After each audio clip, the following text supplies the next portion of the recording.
자, 미국에서는 자, 손님이 집을 방문할 때 자, 신발을 좀 벗으시면 안 되겠습니까? 라고 요구하는 것이 실례라고 여겨질 수 있어요. 많은 미국인들이 신발을 벗고 지내는 한국 사람들의 상태를 보고 자, 깨끗하고 위생적이라고 생각한다고 합니다. 한국의 신발을 벗는 문화가 집을 깨끗하게 유지하는 좋은 방법이라 생각하는 미국인들이 많이 있다.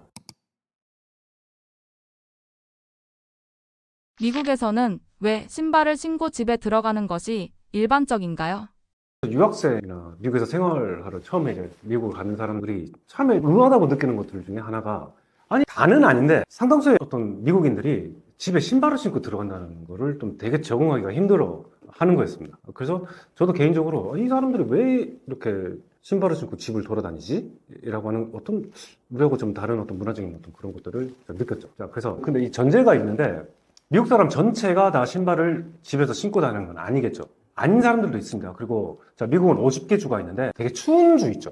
눈도 많이 오고 그 다음에 갑자기 눈이 녹으면은 신발에 진흙 같은 게 묻어가지고 집에 더럽힘을 할 수 있는 그런 상황이 되는 어떤 북서쪽, 알래스카 이런 쪽에서는 신발을 집에서 벗는 경우들도 있는데 아닌 경우도 있고 그리고 또 가정마다 또 틀리다는 것을 전제로 이렇게 들어줬으면 좋겠습니다. 하지만 그런 경우들을 우리가 이제 많이 본다는 거죠. 자, 왜냐면은 미국 사람들이 왜 신발을 신고 집에서 돌아다니나? 첫 번째 이제 문화적인 요인을 우리가 생각해 볼 수 있는데 자, 미국에서는 자, 집이 자, 개인적인 공간이면서도 사회적인 공간이기도 합니다. 그래서 자, 손님이 집을 방문할 때 자, 신발을 좀 벗으시면 안 되겠습니까? 라고 요구하는 것이 조금 실례라고 여겨질 수 있어요. 또한 자, 신발을 신고 벗는 것이 번거롭다고 생각하는 사람들이 많이 있어서 실내에서도 자, 그냥 그대로 신고 다니는 것이 자연스럽게 자리를 잡았습니다. 자, 그래서 경험하게 되는 문화적 차이가 있는데요. 예를 들어서 자, 외국인 룸메이트하고 이제 같이 살게 되는데 자, 어느 한국 유학생이 자, 미국에서 룸메이트를 구했는데 자, 미국인 룸메이트가 자, 흙이 묻은 운동화를 신고 이제 거실을 돌아다녔습니다. 그래서 이제 유학생이 물어보죠. 야, 집안이니까 야, 신발 왜 안 벗니? 근데 미국 룸메이트는 당연하듯이 아니 집인데 신발을 왜 벗니?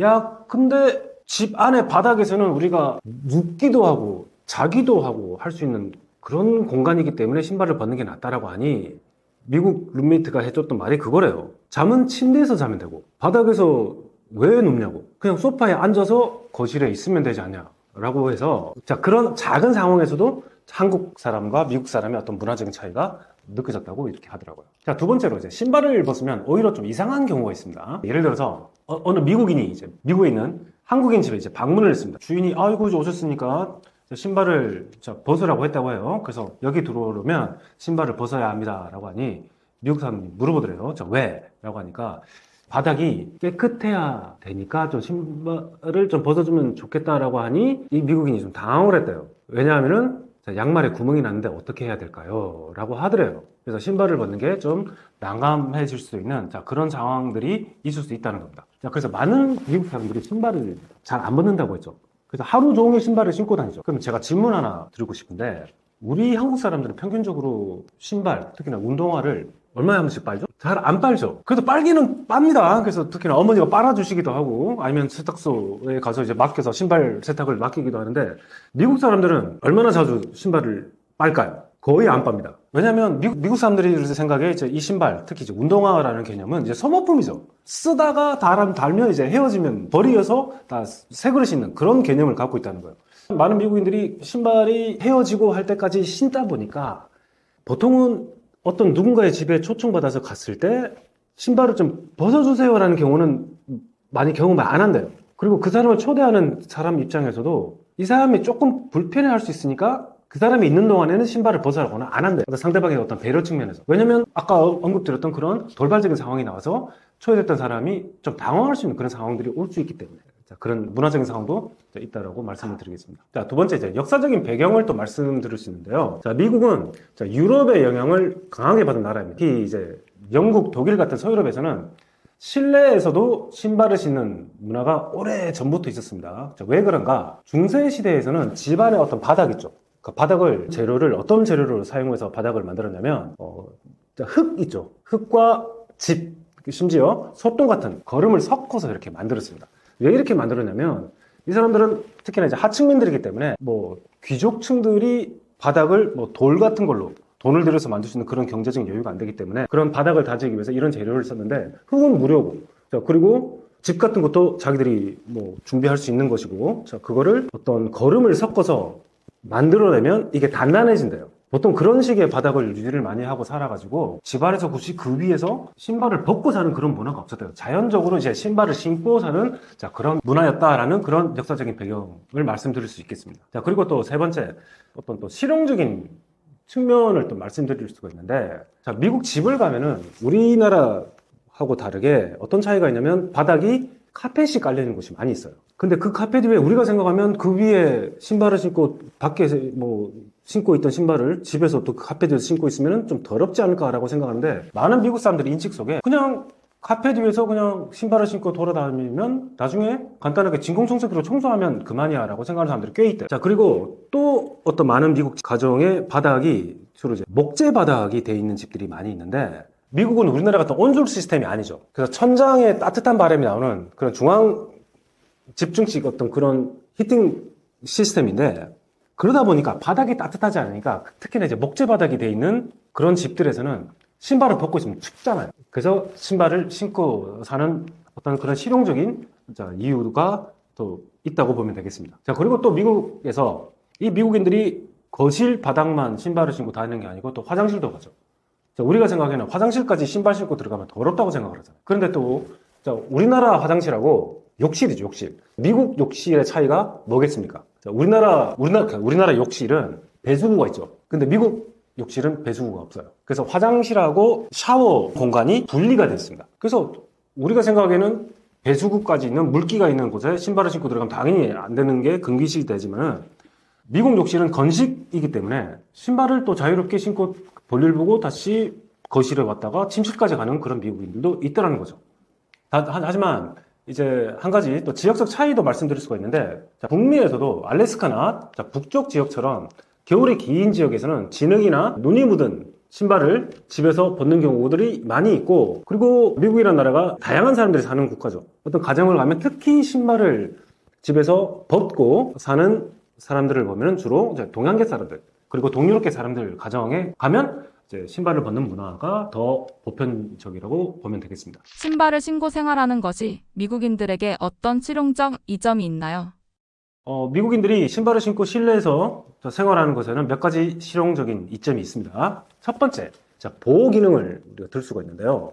자, 말씀드렸던 많은 미국 가정들이, 자, 마룻바닥, 그러니까 목재가 되어 있는 그런 바닥에서 사는 가정들이 많이 있는데, 그런 목재 바닥이나 타일로 되어 있는 바닥에서는 맨발로 걸으면 차가워질 수가 있죠. 그래서 신발이나 실내화를 신으면은, 자, 발을 보호할 수 있고 또 보온 효과도 얻을 수가 있다는 그런 측면을 우리가 볼 수가 있겠고, 자, 두 번째, 자, 카펫이 많은 주거 환경도 상당히 우리가 많이 볼 수 있습니다. 그래서 미국 가정에서는 카펫이 깔려 있는 그런 경우가 많아가지고 신발을 신어도 바닥이 크게 더러워지지 않는다고 생각하는 경향이 있습니다. 자, 그래서 카펫은 발의 충격을 좀 줄여줍니다. 그리고 미끄럼을 방지하는 역할을 하기 때문에 신발을 신은 상태에서도 비교적 아주 편하게 지낼 수가 있다는 점이 있고, 자, 세 번째, 편리성과 이동성을 볼 수가 있는데, 미국은 넓은 나라죠.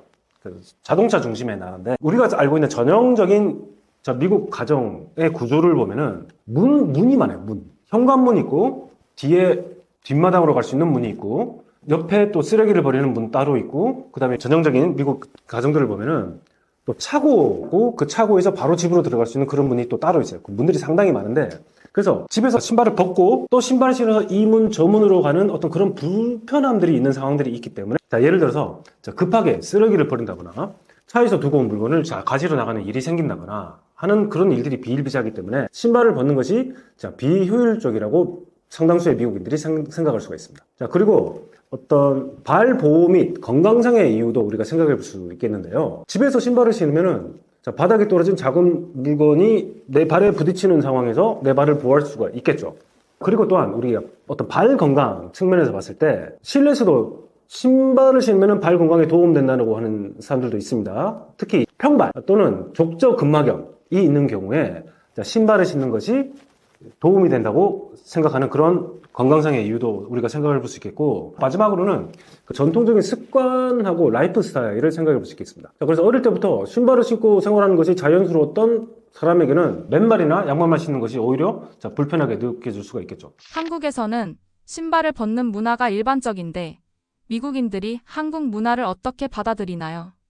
자, 미국인들이 신발을 벗는 문화를 접하면 다양한 반응을 보이지만 대체로 이해하고 존중하려는 태도를 보입니다. 다만 생소하게 느끼거나 불편해하는 경우도 있습니다. 자, 우리가 그래서 첫 번째로 우리가 어떤 긍정적인 반응 측면에서 생각해 본다면, 첫 번째, 많은 미국인들이 신발을 벗고 지내는 한국 사람들의 어떤 상태를 보고 깨끗하고 위생적이라고 생각한다고 합니다. 왜냐하면 미국에서는 신발을 신은 채로 생활하면 바닥에 먼지가 쌓이고 균이 발생할 수 있다는 그런 사실들이 점점 알려지고 있다고 합니다. 그래서 한국의 신발을 벗는 문화가 집을 깨끗하게 유지하는 좋은 방법이라 생각하는 미국인들이 많이 있다. 자, 그리고 또한 온돌 문화가 있죠. 미국인들은 전혀 경험해보지 못했던 그런 온돌 문화를 통해서 집에서 신발을 신지 않고 벗고 있는 상태에서도 내 발을 따뜻하게 해줄 수 있는 그런 곳에서 편하게 지낼 수 있다라고 하는 긍정적인 경험도 하게 된대요. 자, 그래서 이제 많은 미국 사람들이 그런 한국에서의 어떤 신발을 벗고 온돌 문화를 살고 있는 한국의 문화를 독특한 문화 경험으로 받아들인다고 합니다. 자, 근데 이제 또 생소하고 또 불편해하는 반응들도 있는데, 좋아요. 미국 사람들이 한국 갔을 때 이제 알죠. 한국 사람들 집에 가면 이제 신발을 벗더라. 근데 미국 사람들에서는 미국에서는 특히 이제 공공장소 있죠. 특히 학교, 병원, 사무실, 특히 식당 같은 곳에서 신발을 벗는 문화는 없습니다. 근데 지금 여기 우리 사무실인데 신발을 벗고 들어왔죠. 근데 한국에는 그런 문화가 아직도 있고, 식당 가서 여전히 신발을 벗고 들어가야 되는 어떤 그런 문화들이 존재하죠. 그런 것들이 가정 경우에서는 모르겠는데 공공장소에까지 벗어야 된다라고 하는 그런 거를 경험하면 불편해하는 미국 사람들이 있다고. 미국인들은 옷도 빨지 않고 버리는 경우가 있다고 하는데 정말인가요? 제가 경험했던 것만 말씀드리겠습니다. 아주 미국에 있을 때 너무도 고마운 교포분들을 만나서 많은 도움 받고 했는데, 그분들이 운영하시는 이제 미국인들 상대로 잡화점이나 명품들을 하시는 가게에서 이제 여러 가지 경험들을 제가 많이 했고 관찰들도 하게 됐는데, 많은 미국 젊은이들이 티셔츠를 사가지고, 특히 그때 더운 여름이었는데 싸게 티셔츠를 10개를 사가지고 가더라고요. 그럼 맞죠? 이거 사가지고 뭐 빠냐 이러니까 안 빤대요. 그냥 땀 차면 버리고 새거 입고, 땀 차면 버리고 새로 입고. 자, 그렇게 하는 게 뭐 굳이 전기세 들여가지고 세탁비 들여서 하는 돈하고 거의 비슷하대요. 그래서 그렇게 생각하는 사람들도 있고, 양말도 그렇게 하는 사람들도 있고, 특히 신발 같은 경우도 거의 안 빤다고 그랬죠. 그러니까 열심히 운동하는 사람들 많잖아요. 빨리 러닝화가 다르면은 그냥 버리고 새거 사는 게 훨씬 더 이익이라고. 또 기본적으로 미국은 자원 낭비의 개념보다는 소비가 미덕인 사회잖아요. 그래서 많이 써라, 많이 써라.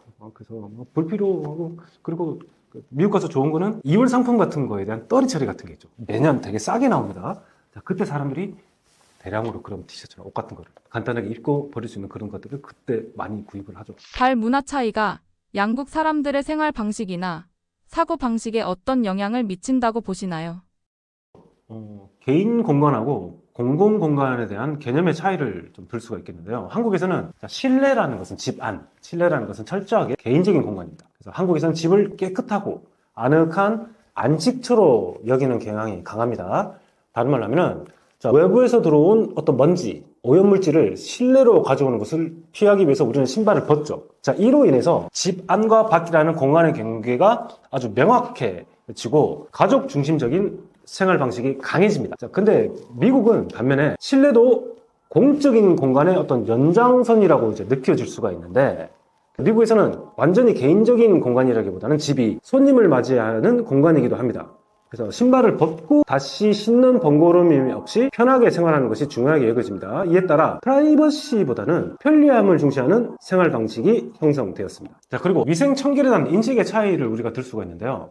한국에서는 앉거나 눕는 생활 방식 때문에 바닥을 깨끗하게 우리가 유지를 해야 되는 것이 필수죠.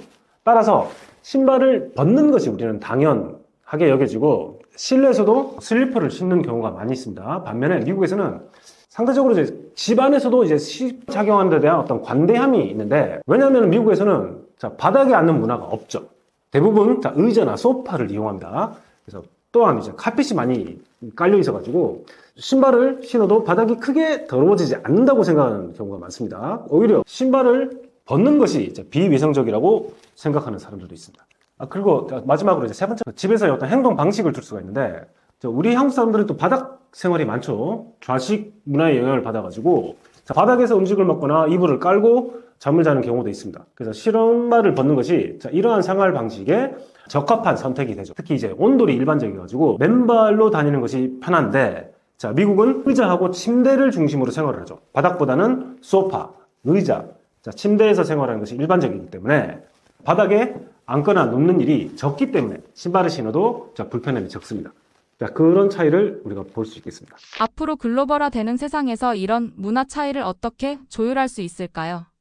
첫 번째, 서로의 문화를 이해하고 존중하기를 들 수가 있겠습니다. 글로벌 시대에는 당연히 다양한 문화적 배경을 가진 사람들이 우리가 함께 일을 하고 참여를 하겠죠. 그래서 각 나라의 신발 문화가 왜 형성되는지를 이해하면 상대방의 입장을 보다 더 쉽게 받아들일 수가 있겠죠. 그래서 우리는 이런 너희 나라 문화는 왜 이래? 바꿔야 돼 라고 한다기보다는 어떤 선택의 기회를 제공하는 어떤 그런 배려의 문화로 우리가 형성해 나가는 게 좋지 않겠나. 예를 들면 누가 미국 친구가 우리 집을 방문을 했어요. 그러면 그 미국 친구한테 우리 집에서는 자, 신발을 벗는 게 좋은데 괜찮으시겠습니까?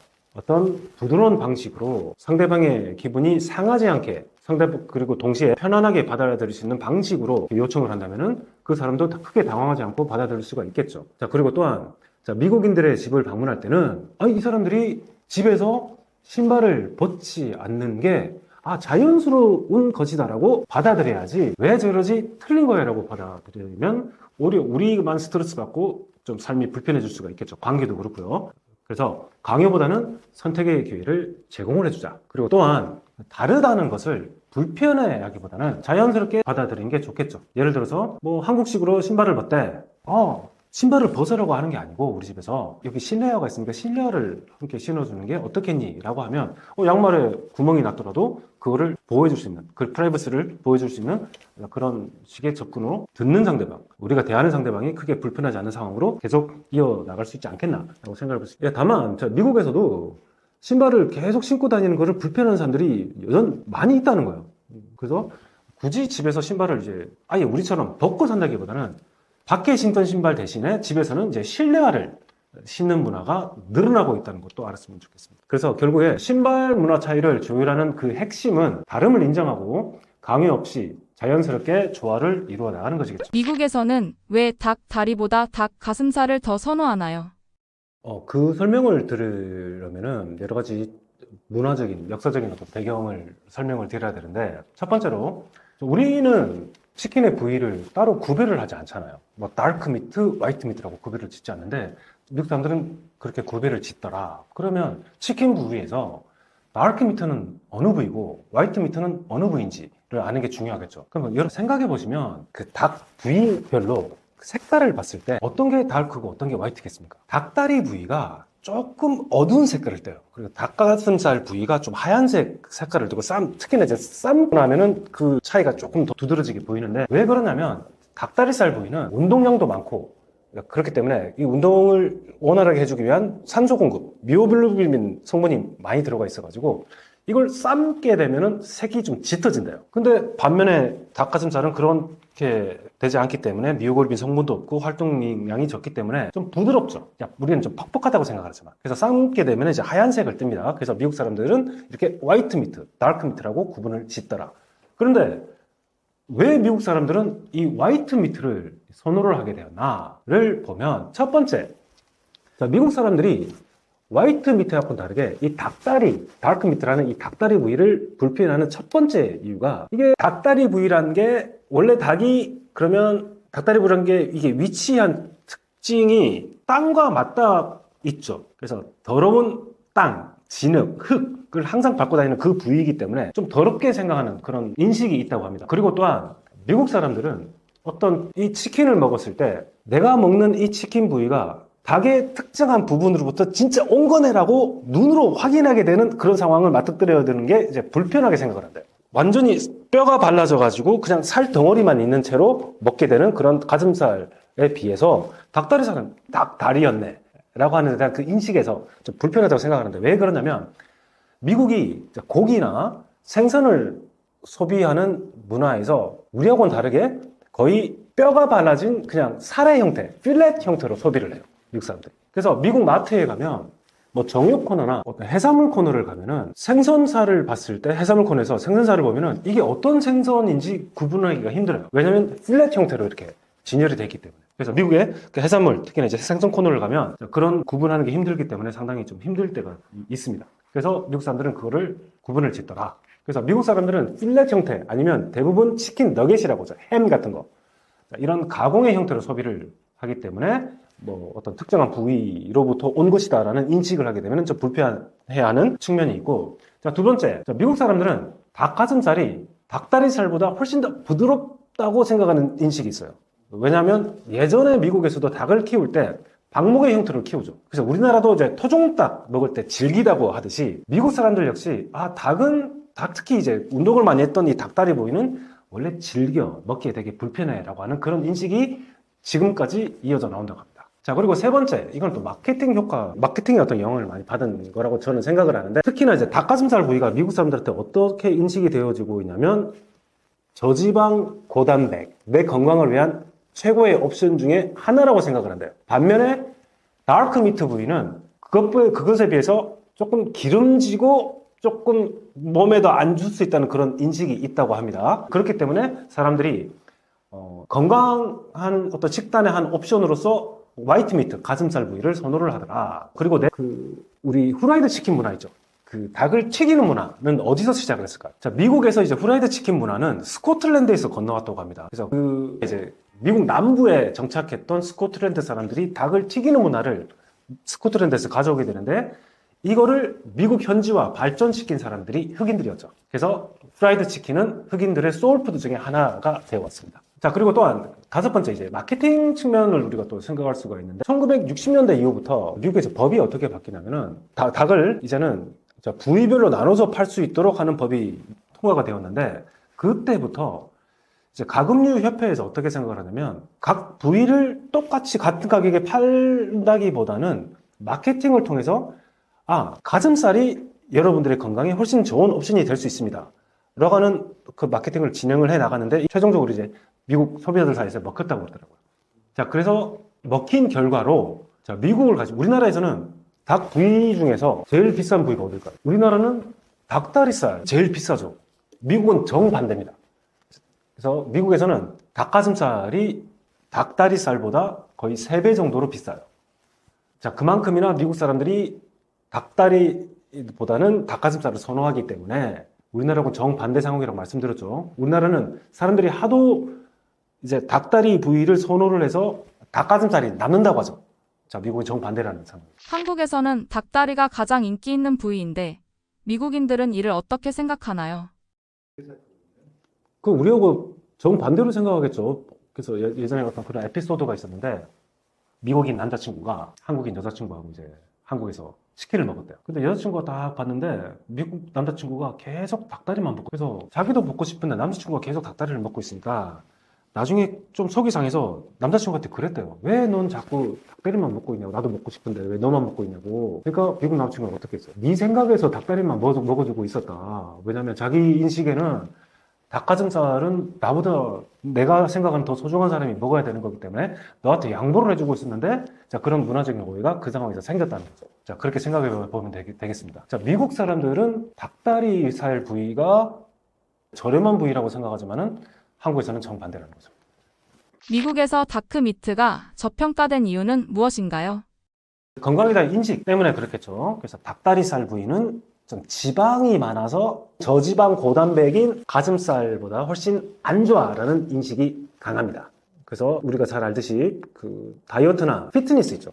그런 문화에서 닭가슴살이 좀 클린한 단백질로 홍보되면서 다크미트는 좀 덜 인기를 얻었다. 그리고 경제적인 또 요인도 우리가 생각해 볼 수 있는데, 다크미트는 좀 싸고 흔한 부위라서 좀 귀하지 않게 좀 여겨지는 측면이 있습니다. 다크미트 부위는 주로 어떻게 소비가 되냐면, 주로 이제 가공 또는 대량 급식, 패스트푸드에서 티가 안 나는 좀 너겟 형식 또는 저가형 냉동치킨 같은데 많이 사용되면서 좀 고급 이미지가 없다는 거. 자, 그리고 세 번째 또 우리가 생각해 볼 수 있는 게 역사적인 측면에서 후라이드 치킨이 흑인들의 소울푸드 중에 하나라고 했죠. 그래서 흑인들한테 가서 절대 하지 말아야 하는 농담 두 개가 있습니다. 너 나랑 후라이드 치킨 먹으러 갈래? 너 나랑 돈 여름에 수박 먹으러 갈래?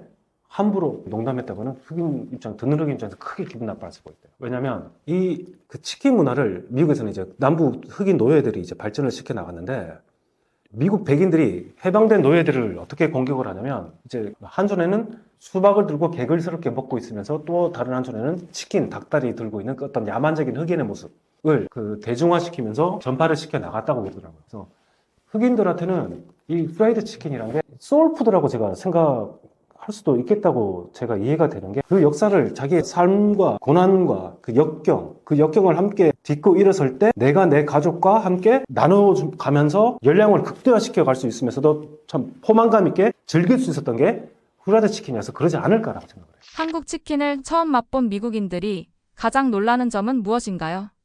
우리나라 치킨이 바삭하죠. 왜 바삭할까요? 우리는 좀 두 번 튀기죠. 치킨을 이제 두 번 튀기는 방식 때문에 좀 이 크리스피한 정도가 미국 치킨에 비해서 좀 오래 가요. 자, 그 차이점을 보시면 되겠고, 또 다른 차이점이 뭐냐면 우리는 다양한 소스를 접할 수 있죠. 자, 미국에 가가지고 접할 수 있는 소스, 바베큐 소스, 머스타드 소스 정도, 뭐 핫소스 정도 미국에서는 그렇게 우리가 소스를 즐길 수 있는데 한국은 뭐 다양한 소스를 즐길 수가 있어요. 예를 들면 허니 버터, 마늘, 간장까지 있잖아요. 자, 그런 다양한 양념으로 된 치킨을 즐길 수 있는 점이 미국 사람들이 좀 놀라는 측면일 것 같고, 우리는 어떻게 염지를 잘해서 이렇게 만들어내는지 모르겠지만 미국 사람들이 느끼기에 좀 속살이 좀 촉촉하대요. 그래서 겉바속촉이 조금 좀 다르고, 그리고 우리는 치킨을 가지고 식사를 하는 경우는 거의 없죠. 그래서 우리가 치맥 문화를 발전시켜 나갔잖아요. 그래서 치킨을 먹을 때 맥주를 함께 먹는 그런 문화가 이게 내가 그냥 어떤 생적인 욕구를 충족시키기 위해서 한다기보다는 이게 하나의 문화구나. 문화를 즐길 수 있는 하나의 측면일 수 있구나 라는 측면에서 미국 사람들이 또 놀라기도 하고, 또 놀라는 건 그거겠죠. 배달 시스템. 주문하면 바로 신속하게 받을 수 있는 그런 배달 시스템을 보면 되게 놀란다고 그러더라고요. 실제로 미국의 치킨보다 한국 치킨이 더 맛있으셨나요?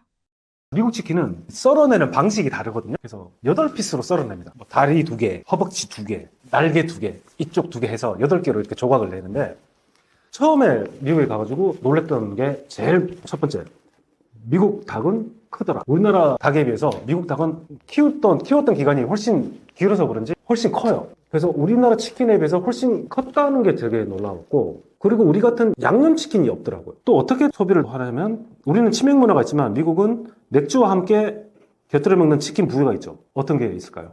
버팔로 윙이 있죠. 그 버팔로 윙이란 게 좀 매콤하게 소스가 버무려져가지고 파는 형태인데, 그래서 이렇게 다양한 맛을 즐길 수 있는 그런 문화가 아니더라고요. 그래서 양은 많지만은 맛은 조금 미국 치킨이 우리보다 훨씬 덜하더라. 개인적인 경험 따져봤어요.